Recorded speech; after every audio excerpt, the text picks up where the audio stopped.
ሰው ራሱን የሚጎዳውን ያህል ሰይጣን እንኳን አይጎዳውም ነው የሚለው። ሰው ራሱን የሚጎዳውን ያህል ምክንያቱም ሰይጣን ነፃ ፈቃዳችን የመቀማት ስልጣን ስለሌለው ማለት ነው።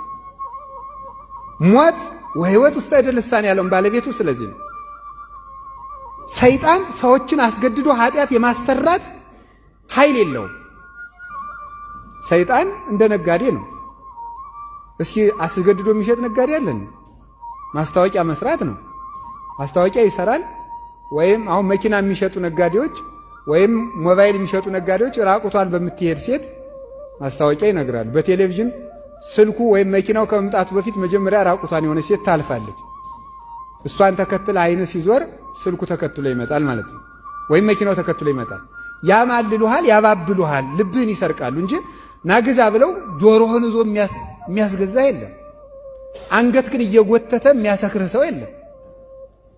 አንገትህን ይዞ እጅህን ጎትቶ የሚያዘፍንህ ሰው የለም። ሰይጣን ናተኛ ብሎ እዚህ ለአንገትህን ተጭኖ አላስተኛህም።